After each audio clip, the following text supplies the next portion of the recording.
Chapter 6. The night returned like a promise kept too well.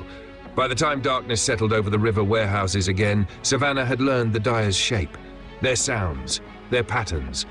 The city remembered now, and memory was dangerous. Matthew sat with his back against cool concrete, sunglasses back in place despite the darkness. Habit, comfort. The pain in his eyes still throbbed from the day's light, a dull pressure that refused to fade completely. He breathed through it, slow and measured, sinking himself to the rhythm of the river beyond the wall. Thor slept beside him. The antibiotics had helped. Already Matthew could hear the difference.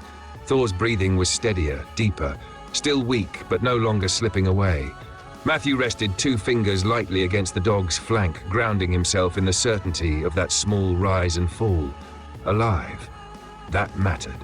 Whitley worked by red-filtered flashlight near the center of the warehouse, sorting what little they'd managed to recover from the clinic. Bottles lined up carefully, bandages folded and refolded. She moved with quiet efficiency, but Matthew heard the strain in her movements, the stiffness, the pauses when she thought no one was watching.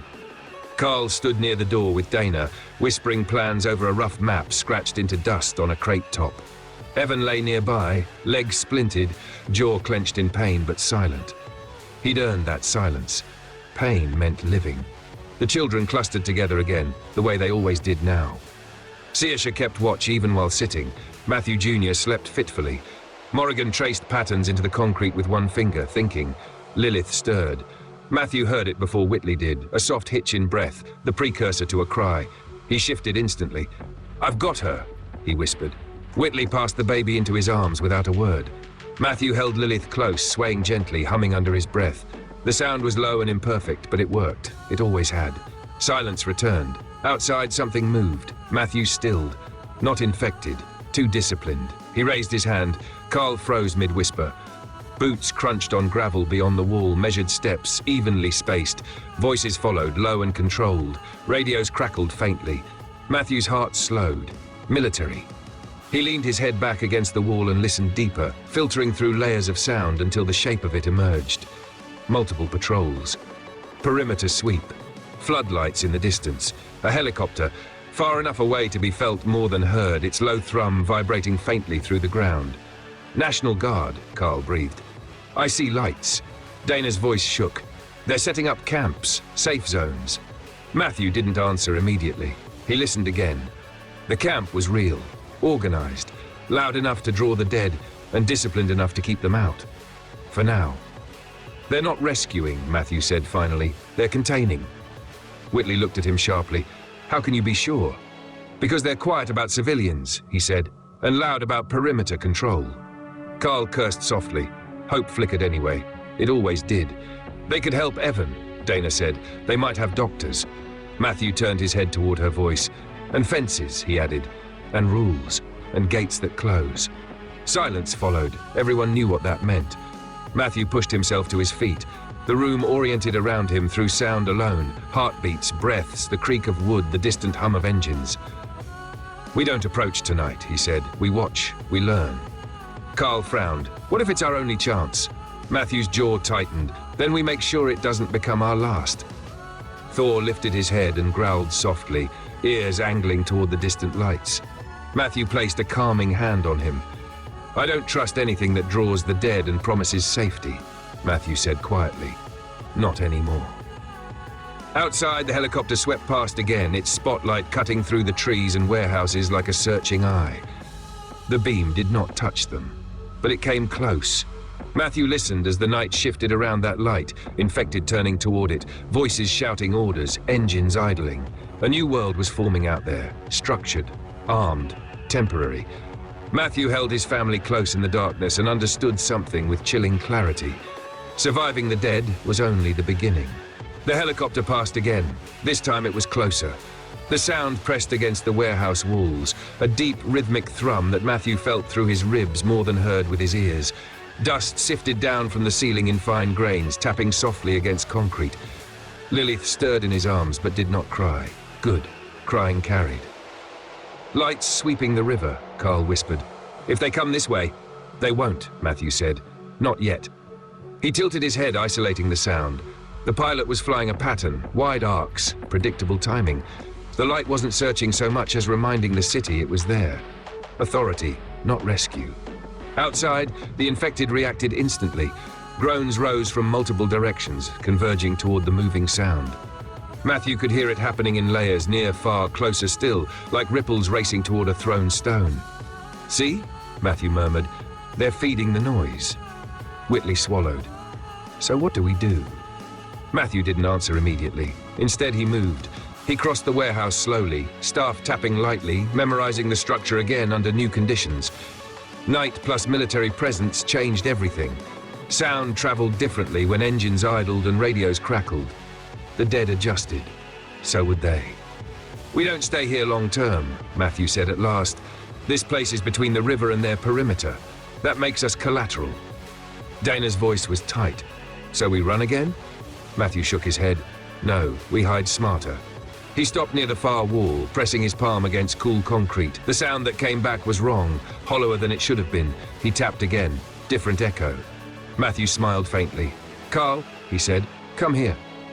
Carl approached, boots scuffing softly. "There's space behind this wall," Matthew said. "Not big, but enough." Carl ran his hands along the concrete until he found it. A patched section, older than the rest, cracked at the edges. "Old service access," Carl muttered. "Might connect to the drainage tunnels." Matthew nodded. Quiet, cool, hidden from light. Whitley's eyes widened. "You think it's safe?" Matthew shrugged. "Safer than floodlights and fences." Outside, a burst of gunfire erupted, controlled, disciplined. 3 shots, pause, 2 more. The infected answered in rage. Matthew felt the warehouse tremble as bodies collided somewhere downriver. "They're thinning the dead near their camp," Carl said. "For now," Matthew replied. "They'll draw more than they kill." Evan groaned softly, pain finally breaking through his restraint. Dana moved to him immediately, whispering reassurance. Matthew listened to the man's breathing. Still human, still alive. "We move before dawn," Matthew said, "when their patrols rotate and the infected quiet down again." Whitley nodded. "We pack light. We always do." Morrigan looked up from her quiet corner. "The tunnels will smell." Matthew smiled again, this time with something like pride. "Yes, and that's good." She frowned. "Why?" "Because the dead don't like tight spaces," he said, "and soldiers don't like what they can't control." Outside, the helicopter finally moved off, the sound fading upriver. Savannah exhaled, just a little. Matthew settled back down beside Thor, resting a hand against the dog's shoulder. Thor leaned into it, eyes half-lidded but alert. "We'll rest in shifts," Matthew said. 2 hours each. No dreams, no wandering thoughts. Carl chuckled quietly. "You make it sound easy." Matthew's voice was calm, steady. "Nothing about this is easy," he said, "but it's survivable." He adjusted his sunglasses even though the night was complete. Some habits were armor. Outside, lights burned and orders were shouted and fences went up. Inside, the dyers prepared to disappear. And Matthew understood with absolute certainty that the world had crossed another line tonight. Not because the dead were winning, but because the living had decided how the future would look. And it would not be kind. They rested in fragments. No one truly slept, not the way sleep used to mean safety. Instead, they drifted in and out, bodies slack but minds tethered to sound. Matthew took the first long watch. Darkness was his ally now, and pain dulled to a manageable throb behind his eyes as long as he kept his face turned from the faint glow bleeding through cracks in the warehouse walls. The city spoke in layers. Closest was the river, steady, patient, eternal. Beneath that, the scrape and shuffle of the infected, fewer now but more focused, drawn toward the distant camp like moths to a flame. Beyond that, engines shouted commands, the faint chirp of radios, human order imposed on human ruin. Matthew tracked it all. Thor slept lightly, head on Matthew's boot, waking whenever the soundscape shifted. Each time Matthew stilled him with a touch. The dog trusted that touch completely. A little before dawn, the warehouse changed. It wasn't loud. It wasn't obvious. It was absence. Matthew frowned and leaned forward, listening harder. The helicopter was gone. Engines idled less frequently. Gunfire had ceased. Even the infected sounded uncertain, wandering again instead of converging.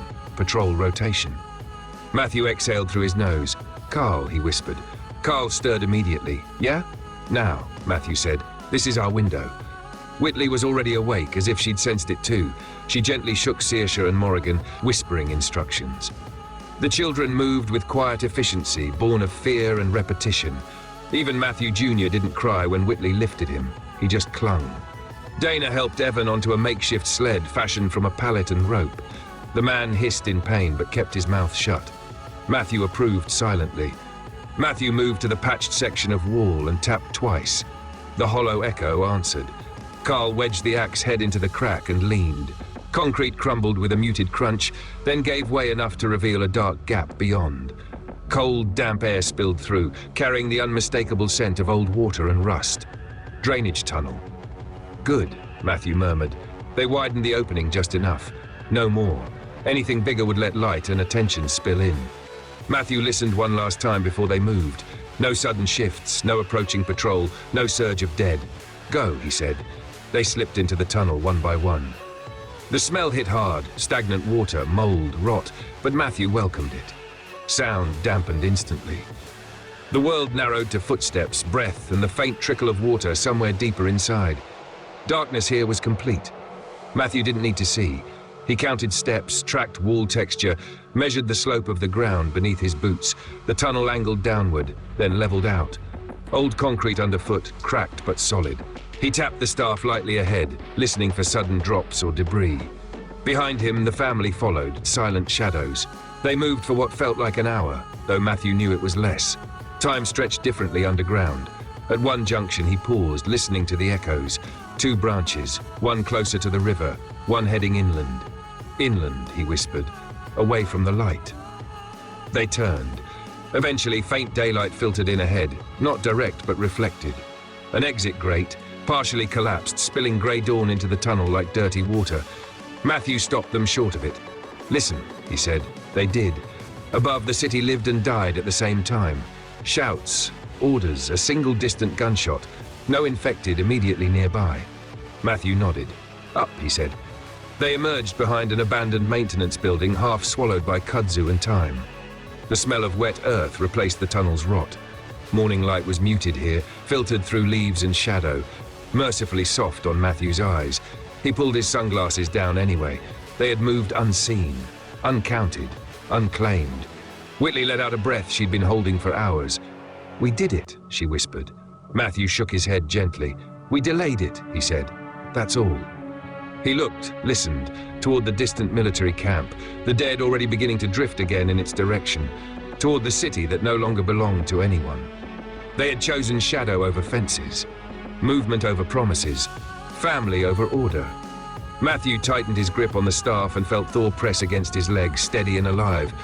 They disappeared into the tree line as the sun climbed higher, and Savannah never noticed they were gone.